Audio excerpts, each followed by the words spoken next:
제가 어제 밤에 이곳에서 늦게까지 있었습니다. 늦게까지 이제 사무실에 있다가 바람을 쐴 겸 앞뜰로 나갔습니다. 그런데 갑자기 아파트에서 함성 소리가 들리는 거예요. 큰 소리로 와 하는 소리가. 그래서 깜짝 놀랐습니다. 무슨 소린가 하고 사무실에 들어가서 스마트폰을 열어보니까 한국이 축구 경기에서 골을 넣었다는 소식이었습니다. 사람들이 얼마나 기뻤던지 큰 소리로 함성을 지르는데, 여기서 제일 가까운 아파트가 약 한 600에서 700m 직선 거리로 떨어져 있거든요. 아마 대부분의 아파트 각 이 집에서 다 축구 경기를 본 것 같아요. 그래가지고 소리를 지르니까 여기까지 큰 소리로 들렸습니다. 깜짝 놀랄 정도로. 아마 대부분 축구 경기를 보셨겠지만 우리나라가 이겼다는 소식이 그렇게 기쁜 소식일까, 그런 생각을 한편으로 해보았습니다. 여러분들에게는 어떤 소식이 가장 기쁜 소식입니까? 오늘 성경은 우리에게 가장 기쁜 소식, 가장 좋은 소식이 무엇인지를 잘 가르쳐 주고 있습니다. 많은 목사님들이 이 로마서 설교를 할 때가 되면 기대를 하고 또 어떤 그 부푼 그 열망을 가지고 로마서 설교를 시작합니다. 저는 오늘 로마서 말씀을 이제 준비하면서 아직 그런 기대감은 없는 것 같아요. 내가 로마서 말씀을 잘 전할 수 있는 아직 연륜이나 준비는 안 되지 않았는가. 훌륭한 목사님들이 로마서 설교는 목회의 가장 그 경지에 있을 때, 가장 그 피크에 있을 때 로마서 설교를 많이 합니다.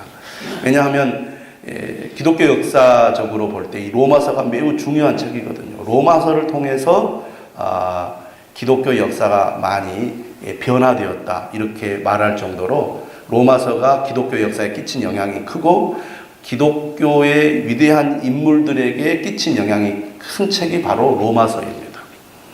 저는 지금 우리가 매일 성경 9월부터 10월 초까지 로마서를 묵상하게 되는데요. 저는 여러분들이 이 로마서 말씀을 기대감을 가지고 여러분들이 좀 가까이 할 수 있었으면 좋겠습니다. 저는 지금 계획이 9월, 10월, 11월, 12월까지 로마서 설교를 주일 낮에 하려고 지금 계획하고 있습니다. 얼마나 말씀을 잘 전할 수 있을지 걱정은 되지만 최선을 다해서 이 로마서 말씀을 전하려고 하는데요. 기독교의 복음이 무엇인지에 대해서 여러분들이 좀 관심이 있다면 로마서를 주의 깊게 읽어볼 필요가 있습니다. 나는 기독교 신앙이 무엇인지 잘 모르겠다. 또 믿음을 가진다는 게 무엇인지 모르겠다. 왜 우리가 하나님을 믿어야 하는지, 예수 그리스도를 믿어야 하는지 나는 잘 모르겠는데 알고 싶다, 믿고 싶다, 관심이 있다, 이러신 분들은 로마서를 주의 깊게 읽을 필요가 있습니다. 어떤 의미에서 로마서가 딱딱하게 느껴질 수도 있습니다. 또 한 번 읽을 때 잘 이해가 안 될 수도 있습니다.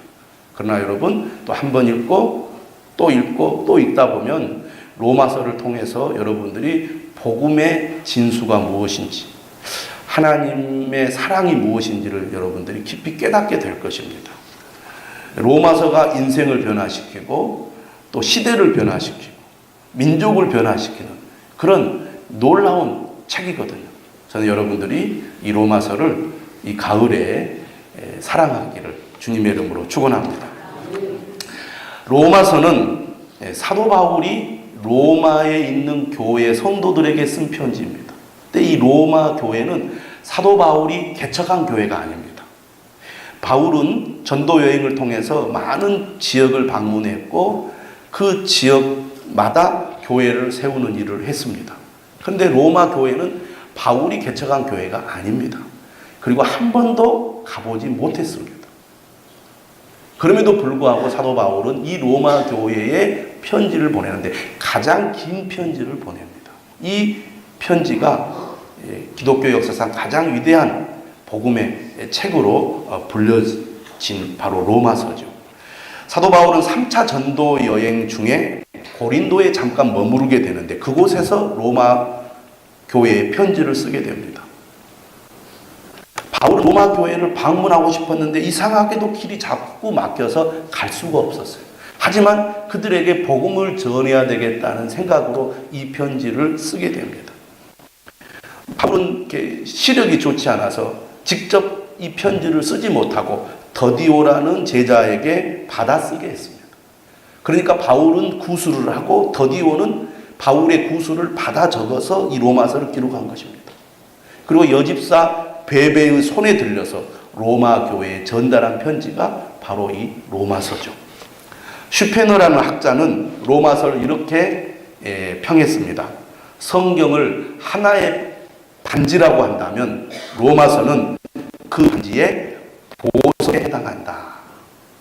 그만큼 모든 성경이 다 하나님의 말씀이고 귀하지만 그 중에서 로마서는 더더욱 우리가 아끼고 관심을 가지고 사랑해야 할 책이라는 것입니다. 오늘 우리가 읽은 1장 1절에서 17절은 로마서의 서론에 해당합니다. 어떻게 보면 인사말이라고 할 수가 있겠죠. 바울은 이 로마서를 시작하면서 제일 먼저 어떤 표현을 쓰냐면 자신을 가리켜서 예수 그리스도의 종이라고 표현을 합니다. 종은 어떤 사람입니까? 누군가에게 팔린 사람이죠. 그래서 누군가의 소유가 됩니다. 그래서 그 주인의 다스림을 받는 자가 종입니다. 우리는 종이라는 개념이 그렇게 익숙하지 않습니다. 근데 로마 시대의 종은 한마디로 말하면 노예입니다. 자유가 없죠. 예수 그리스도는 사도 바울과 동시대 사람입니다. 사도 바울은 로마 시민권을 가지고 있었고 정통 바리새인 출신입니다. 공부도 많이 했고 그는 여러 가지 사회적인 조건이 갖추어진 사람입니다. 자유인이죠. 노예가 아닙니다. 당시 로마 시대의 자유인은 그 수가 작았고 노예는 수가 많았습니다. 실제로 사도 바울은 자유인이었고 로마 시민이었고 그것도 날 때부터 그리고 정통 유대인으로서 바리새인이었습니다. 이처럼 어느 것 하나 부족함이 없는 사람이 동시대의 인물인 예수 그리스도의 종이 되었다고. 나는 예수 그리스도의 종입니다. 자발적으로 그렇게 고백을 하고 있습니다. 이 로마서를 쓰면서도 나는 예수 그리스도의 종입니다. 나는 예수 그리스도에게 팔렸고 나는 예수 그리스도의 소유가 된 자요 예수 그리스도의 다스림을 받는 종입니다. 라고 그는 자신 있게 자기를 소개하고 있습니다. 고린도전서 7장 23절에 이런 말씀이 있습니다. 너희는 값으로 사신 것이니 사람들의 종이 되지 말라.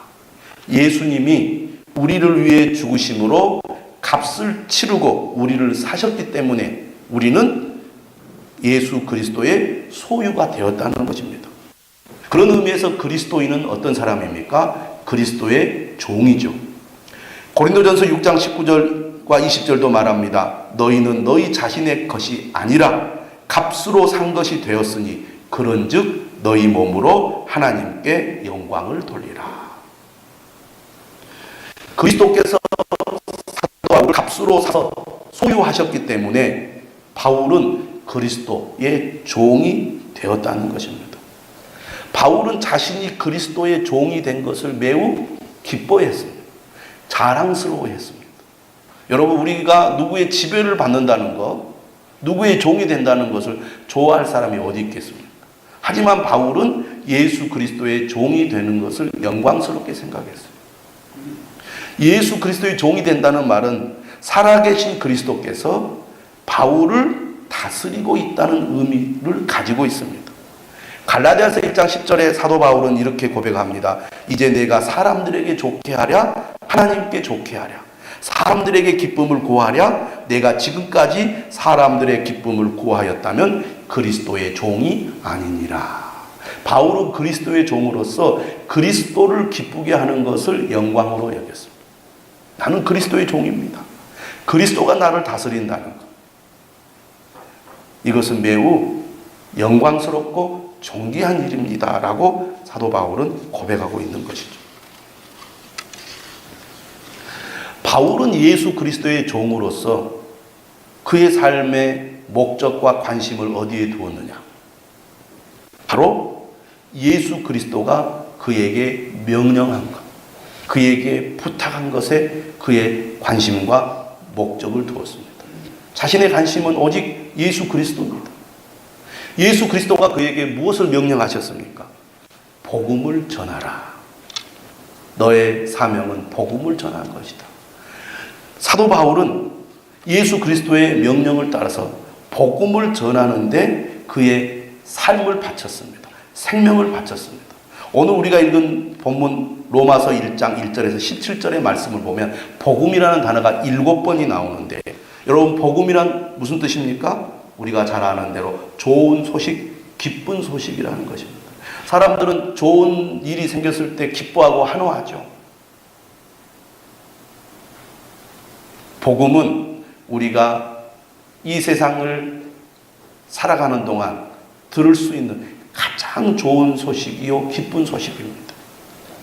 바울은 이 복음을 전하기 위해 예수 그리스도의 부름을 받았다고 믿었습니다. 1절은 이렇게 되어 있어요. 예수 그리스도의 종 바울은 사도로 부르심을 받아 하나님의 복음을 위하여 택정함을 입었으니, 바울은 하나님의 복음을 위하여 선택을 받았다는 겁니다. 자신이 존재하는 목적은 하나님의 복음을 전하는 것이다. 그런 얘기입니다. 여러분, 사람이 어떤 일이 좋고 그것이 가장 귀하다고 믿으면 사람은 그 일을 위해 살아갑니다. 그리고 그 일을 위해 살아갈 뿐만 아니라 주변의 사람들에게도 여러분도 그 일을 하십시오. 이 일이 얼마나 중요한 줄 아십니까?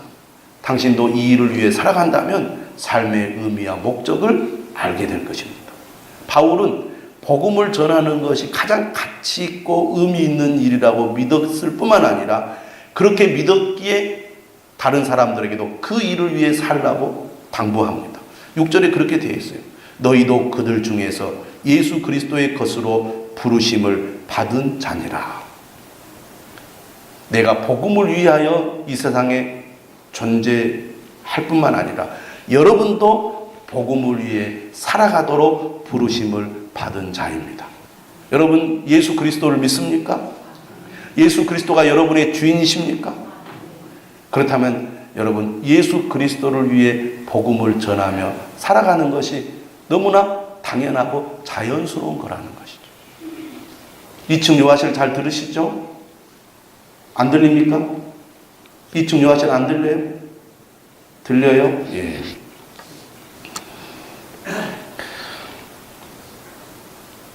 바울이 로마 교회 성도들을 보고 싶어 하는 이유가 어디에 있었습니까? 11절에 내가 너희 보기를 간절히 원하는 것은, 그들을 보고 싶어 하는 이유 한 가지입니다.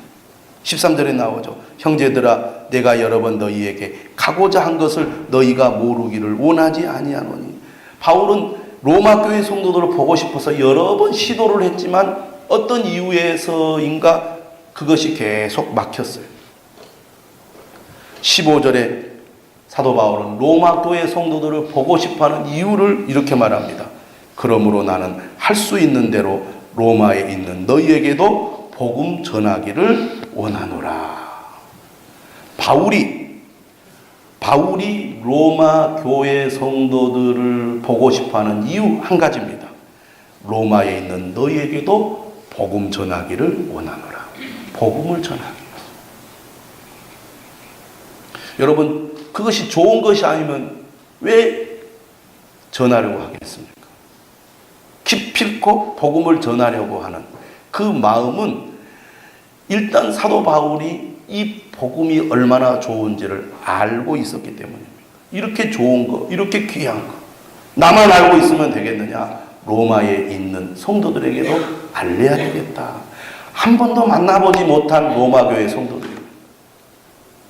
그런데 그 로마 교회 성도들에게 복음을 전하고 싶다는 거예요.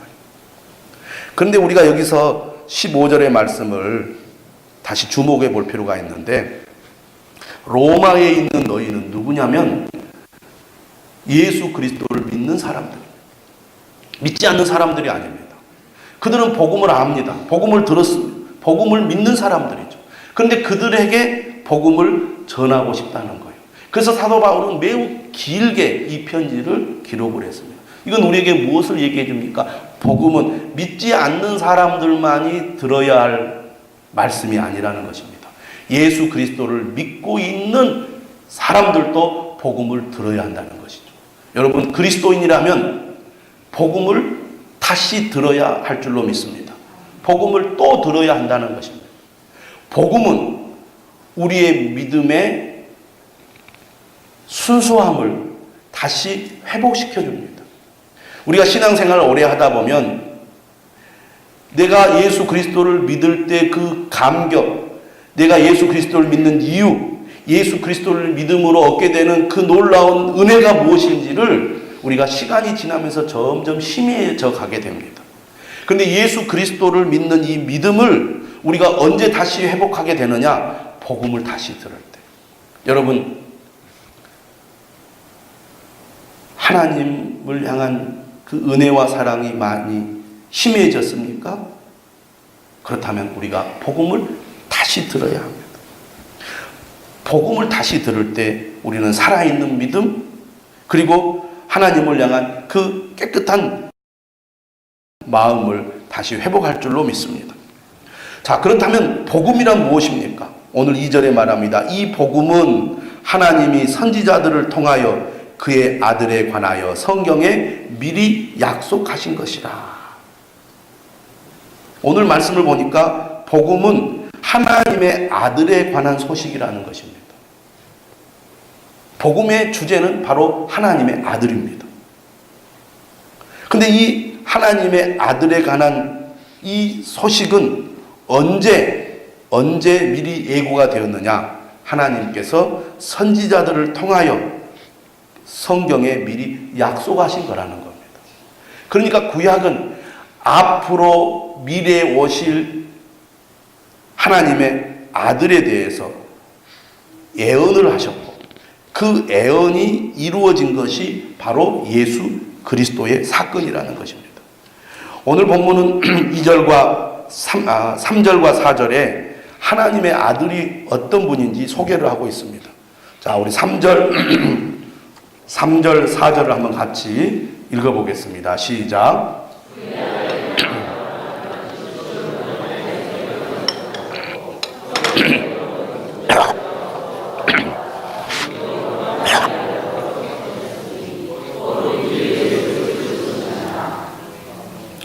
그의 아들에 관하여 말하면 육신으로는 다윗의 혈통에서 나셨고 성결의 영으로는 죽은 자들 가운데서 부활하사 능력으로 하나님의 아들로 선포되셨으니 곧 우리 주 예수 그리스도시라.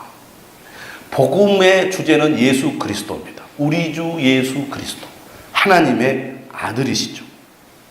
하나님의 아들 우리 주 예수 그리스도가 복음의 주제입니다. 그러면 우리 주 예수 그리스도가 누구인가? 두 가지로 설명을 하는데, 첫째는 육신으로는 다윗의 혈통에서 나셨다는 겁니다. 다시 말하면 예수 그리스도가 어떤 분이신가? 하나님의 아들이라는 것이죠. 하나님의 아들이란 무엇을 말합니까? 본래 그는 하나님이셨는데 이 땅에 우리를 구원하기 위하여 인간으로 오셨다는 것입니다. 육신으로는 다윗의 혈통에서 나셨고 그는 하나님의 아들이지만 우리를 위하여 이 땅에 인간으로 오신 분, 바로 그가 예수 그리스도라는 것입니다. 예수 그리스도가 이 땅에 인간으로 오셨다는 것을 오늘 본문 3절은 어떻게 표현하냐면 육신으로는 다윗의 혈통에서 나셨다, 이렇게 설명을 합니다. 자, 구약 성경에 나오는 언약은 오실 메시아에 관한 약속인데, 그 메시아는 다윗의 후손으로서 왕으로 다스리며 하나님의 백성의 원수를 정복하고 영원한 의와 평화를 가져오실 자라고 성경은 소개하고 있습니다. 또한 그분은 모든 하나님의 언약을 성취할 자라는 것입니다. 우리가 구약 성경, 특히 예언서를 보면 예수 그리스도에 관한 예언의 말씀들이 많이 있는데, 그 중에 에레미야 23장 5절에 이런 말씀이 있습니다. 여호와의 말씀이니라. 보라, 때가 이르리니 내가 다윗에게 한 의로운 가지를 일으킬 것이라. 내가 다윗에게 한 의로운 가지를 일으킬 것이라. 이 말은 다윗의 후손 가운데 하나님이 약속하신 메시아 그리스도를 보내겠다는 것입니다. 그가 왕이 되어 지혜롭게 다스리며 세상에서 정의와 공의를 행할 것이며, 예수 그리스도께서 이 땅에 오시기 700년 전에 에레미야 선지자를 통하여 하나님께서 약속하신 예언이 바로 때가 되면 하나님이 약속하신 메시아가 이 땅에 오게 되는데, 그는 다윗의 후손으로 오게 될 것이다, 그런 말씀입니다. 또 이사야 선지자를 통해서 11장 10절에 이렇게 예언합니다. 그날에 이새의 뿌리에서 한 싹이 나서 만민의 기치로 설 것이요. 이새의 뿌리는 바로 다윗의 후손을 가리키는 겁니다. 이새는 다윗의 아버지잖아요. 그러니까 이스라엘의 가장 위대한 왕인 다윗의 후손에서 한 싹이 나서 만민의 기치로 설 것이요. 열방이 그에게로 돌아오리니 그가 거한 곳이 영화로우리로다. 하나님의 복음이 좋은 소식이 되는 이유는 하나님께서 다윗의 자손인 한 왕으로 오리라고 약속하고 계획하셨던 바를 때가 되어 이루셨기 때문입니다. 구약 성경은 계속해서 앞으로 하나님이 보내실 메시아 그리스도가 이 땅에 오게 될 텐데, 그는 다윗의 후손으로 오게 될 것이다. 계속 성경은 예언서를 통해서 예언을 했습니다. 그런데 예수 그리스도는 그 예언대로 다윗의 혈통으로 이 땅에 오셨다는 것이죠. 그분이 바로 하나님의 약속의 아들인 예수 그리스도이십니다. 이사야 35장 10절은 말합니다. 여호와의 속량을 받은 자들이 돌아오되 노래하며 시온에 이르러 그들의 머리 위에 영영한 희락을 띠고 기쁨과 즐거움을 얻으리니 슬픔과 탄식이 사라지리로다. 여호와의 속량을 받은 자들, 메시아가 이 땅에 오셔서 그를 믿는 자들이 여호와의 속량이란 말은 구원이라는 의미입니다. 속량을 받은 자들이 어떻게 된다고 말합니까? 영영한 희락을 띠고 기쁨과 즐거움을 얻게 될 거라는 것이죠. 슬픔과 탄식이 사라질 거라는 것입니다. 여러분, 예수께서 이 땅에 오셔서 많은 사람들에게 복음을 전하고 귀신을 쫓아내고 병든 자를 고칠 때 슬픔과 탄식 가운데 있는 사람들이 기쁨과 즐거움을 얻었습니다. 지금도 마찬가지입니다. 우리가 살아가면서 진정한 행복을 찾기가 어렵습니다. 어떻게 보면 불가능한 거죠. 우리가 많은 것을 얻고 많은 것을 누려도 항상 우리 마음 한구석에 공허함이 있습니다. 그런데 진정으로 예수 그리스도를 아는 사람, 진정으로 예수 그리스도를 믿는 사람은 그 마음에 진정한 행복을 얻게 된다는 것입니다. 이러한 은혜의 말씀을 이미 이사야 선지자를 통해서 하나님께서 약속하셨고, 그 약속대로 예수 그리스도가 이 땅에 다윗의 혈통으로 오셨다는 얘기입니다. 두 번째는 성결의 영으로는 죽은 자들 가운데서 부활하사 능력으로 하나님의 아들로 선포되셨으니 라고 예수 그리스도 하나님의 아들을 소개합니다. 예수 그리스도는 어떤 분이신가? 이 땅에 인간으로 오셔서 하나님의 나라를 전하셨습니다. 그리고 십자가에 못 박혀 죽으셨습니다. 여러분, 인간의 가장 궁극적인 문제는 죽음의 문제입니다. 어느 누구도 인간은 죽음을 피할 수가 없습니다. 다 죽게 됩니다. 죽음은 인간에게 절망을 가져다 주죠. 그러나 예수 그리스도가 이 땅에 오셔서 십자가에 못 박혀 죽으셨다가 사흘 만에 부활하셨습니다. 다시 살아나셨습니다. 그리고 지금도 살아계셔서 예수 그리스도를 믿는 자들 마음 가운데 성령으로 거하십니다. 죽음이 끝이 아니다는 것, 죽음 이후에 새로운 생명이 있다는 것을 증거하신 분이 예수 그리스도이십니다. 죄와 죽음으로부터 생명을 얻고 영원한 삶을 얻게 될 거라고 약속하시고 그것을 증거하신 분이 예수 그리스도이십니다. 어떻게 그것을 증거하셨습니까? 친히 그가 죽은 자 가운데서 부활하심으로 예수 그리스도가 우리의 구원자여 생명의 주님임을 증명하신 것입니다. 그런데 예수 그리스도께서 어떻게 죽은 자 가운데서 부활하셨느냐? 성결의 영, 성결의 영은 하나님의 영, 성령이십니다. 하나님의 영이 예수님을 죽은 자들 가운데서 일으키셨다는 것입니다. 로마서 8장 11절에 이렇게 말합니다. 예수를 죽은 자 가운데서 살리신 이의 영이 너희 안에 거하시면, 예수를 죽은 자 가운데서 살리신 이의 영, 누굽니까? 성령이시죠. 다시 말하면 성령이 예수님을 죽은 자 가운데서 살리셨다 그 말입니다.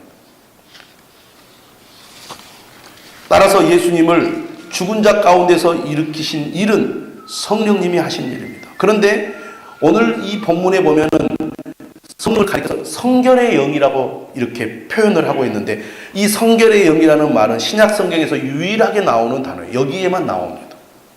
거룩하게 하는 영인데요. 왜 이런 표현을 썼을까? 우리가 구약 성경을 우리가 살펴보면 죽은 자를 만난다는 것은 매우 부정한 일로 여겼습니다. 그래서 제사장은 죽은 자를 만져서는 안 됩니다. 심지어 가족이 죽어도 죽은 자를 만지면 안 됐어요. 왜? 구별된 자로서 죽은 자를 만지는 것은 부정한 일이라고 여겼기 때문입니다. 그러면 예수 그리스도를 죽은 자 가운데 살리신 것은 죽은 자를 어떻든 터치하는 거잖아요. 그럼 그건 부정한 것이 아니냐 이렇게 생각할 수 있습니다. 하지만 죽은 자를 살리는 일은 거룩한 일이라는 것입니다. 그러므로 하나님의 영은 성결의 영이시라는 거죠. 성결의 영이신 성령으로 말미암아 예수 그리스도께서 죽은 자 가운데 계시다가 다시 살아나셨다는 것입니다. 그리고 말합니다. 능력으로 하나님의 아들로 선포되셨다. 예수 그리스도는 이 땅에 오시기 전부터 하나님의 아들이셨습니다. 성부, 성자, 성령, 하나님은 영원히 삼위일체로 존재하시는 분이죠. 이 땅에 인간으로 오셨을 때도 하나님의 아들이셨습니다. 하지만 이 땅에 인간으로 오신 예수님은 한계가 있는 연약한 인간의 육신을 입은 그런 분이셨습니다. 하지만 그가 부활하심으로 능력을 지닌 하나님의 아들의 자리로 옮기셨다는 것입니다.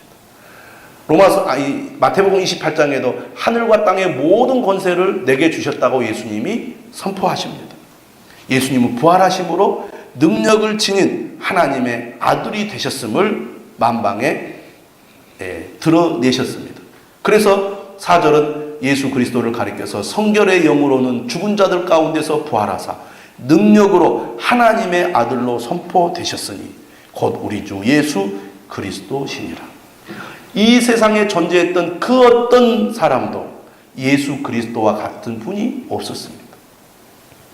예수 그리스도만이 유일하신 분이십니다. 그는 육신으로는 다윗의 혈통에서 나셨고 성결의 영으로는 죽은 자들 가운데서 부활하사 능력으로 하나님의 아들로 선포되신 분입니다. 이 예수 그리스도를 믿음으로 하나님의 진노에서 구원을 받게 된다는 것입니다. 이것이 바로 복음이라는 것이죠.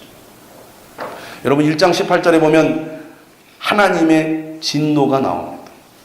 여러분 태풍이 불고 큰 비가 몰아치면 얼마나 그게 성난 이 모습처럼 보입니까? 사람들을 두려움에 빠지게 합니다. 어마어마한 비와 바람이 몰아치면 인간이 가지고 있는 많은 것들을 한순간에 다 그냥 쓸어버립니다. 자연인 화가 났다고 말합니다. 자연이 진노한다고 말합니다. 자연이 진노해도 사람들은 두려움에 떱니다. 이 세상 만물을 창조하신 하나님이 진노하시면 얼마나 두렵고 무서운 일이겠습니까? 그런데 사람들은 별로 그것을 심각하게 생각하지 않습니다. 하나님의 진노가 불의로 진리를 막는 사람들의 모든 경건하지 않음과 불의에 대하여 하늘로부터 나타났다고 말합니다. 하나님의 진노가 나타나서 모든 사람들이 그 진노 아래 있게 된다는 것은 매우 두려운 일입니다.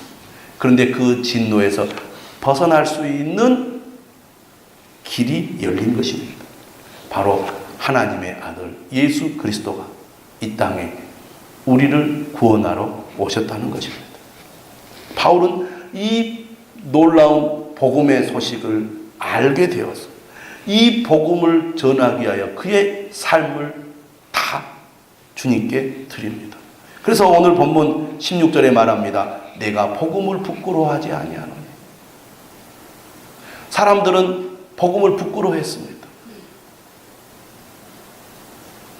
유대인들에게는 미련한 것이요 헬라인에게는 어리석은 것이라. 어리석고 미련하게 보인 것이 복음인데 사도 바울은 복음이야말로 우리를 하나님의 진노에서 구원하는 유일한 길임을 알았습니다. 그래서 16절에 말합니다. 내가 복음을 부끄러워하지 아니하노니 이 복음은 모든 믿는 자에게 구원을 주시는 하나님의 능력이 됨이라. 어떤 것도 사람들을 하나님의 진노에서 죄에서 구원할 수 있는 방법이 없는데 바로 이 복음, 십자가의 복음, 하나님의 아들의 복음이 모든 믿는 자에게 구원을 주시는 하나님의 능력이 된다는 것입니다. 17절을 말합니다. 복음에는 하나님의 의가 나타나서 믿음으로 믿음에 이르게 하나니 오직 기록된 바 오직 의인은 믿음으로 말미암아 살리라 함과 같으니라. 하나님의 의는 무엇을 의미합니까? 하나님은 의로우신 분이라는 것이죠. 왜 인간이 하나님의 진노 아래에 있게 됩니까? 죄 때문입니다. 그런데 하나님은 인간에게 의를 요구하시는 거예요. 그런데 인간은 하나님에게 의를 나타낼 만한 그런 능력이 전혀 없습니다. 그래서 하나님께서 친히 우리에게 하나님의 의라는 선물을 마련해 주셨는데 하나님의 의가 뭐냐? 바로 예수 그리스도로 말미암아 하나님의 진노를 받게 해서 십자가에 못 박혀 죽게 하시는 것이 하나님의 의입니다. 하나님은 의로우신 분이기 때문에 죄를 절대로 눈 감아 주지 않으시는 분입니다. 죄에는 반드시 하나님의 진노와 심판이 있게 돼요. 그 하나님의 진노와 심판을 누구에게 내립니까? 그의 아들 예수 그리스도에게 내리는 것입니다. 그래서 예수 그리스도가 하나님의 진노를 받아 죽게 되는 거예요. 그래서 하나님의 의를 이루시는 것입니다.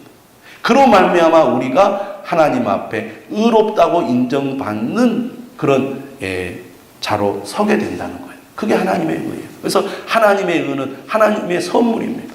우리는 하나님 앞에 설 수 있는 자격이 전혀 없는데 하나님께서 하나님의 의라는 선물을 마련해서 우리에게 주신 거예요. 우리는 그것을 믿음으로 받아서 하나님 앞에 서게 된 것입니다. 하나님 앞에 설 수 있는 자격이 전혀 없는 우리에게 하나님이 친히 선물을 마련해 주셔서 우리가 하나님 앞에 설 수 있게 해 주셨다는 거예요. 이게 복음이라는 것이죠. 그분이 바로 예수 그리스도라는 거예요. 우리는 감히 하나님 앞에 설 수 있는 자격이 아무것도 없는데 하나님께서 예수 그리스도로 말미암아 우리가 하나님 앞에 설 수 있도록 우리를 인도해 주셨으니 이것보다 더 좋은 소식이 어디 있겠습니까? 여러분 우리가 다 죽습니다. 다 하나님의 진노를 받아 심판을 받아 영원한 멸망에 이르게 될 것입니다. 그런데 하나님의 의가 나타나서 믿음으로 믿음에 이르겠습니다. 이 예수 그리스도를 믿는 믿음으로 말미암아 우리가 영원한 구원과 영원한 복을 누리게 된다는 것입니다. 이보다 더 좋은 소식이 어디 있겠느냐 하는 것입니다. 그래서 하박국 2장 4절의 말씀을 인용해서 기록된 바 오직 의인은 믿음으로 말미암아 살리라 함과 같으니라. 이렇게 말씀하고 있습니다. 하나님께서 마련하신 이 구원의 은혜, 하나님의 의를 우리가 어떻게 받을 수 있느냐? 그 선물은 믿음으로 받는다는 것입니다. 그래서 우리가 예수 그리스도를 믿는다는 것은 매우 귀한 일이라는 것입니다. 여러분, 오늘 말씀이 여러분들에게 어떤 분들은 좀 딱딱하게 들렸을 수 있습니다. 잘 아는 내용이라고 생각하니까 지루하게 여겨졌을 수도 있어요.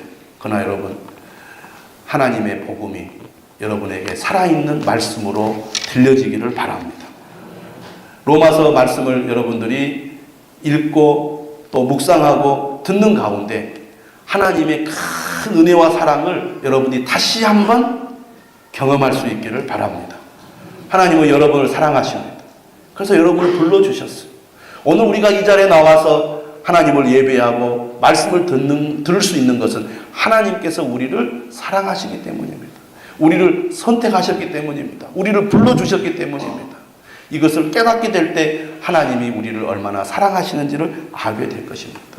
저는 여러분들이 로마서 말씀을 통하여 복음의 은혜, 하나님의 능력을 경험할 수 있게 되기를 주님의 이름으로 축원합니다. 찬송하겠습니다.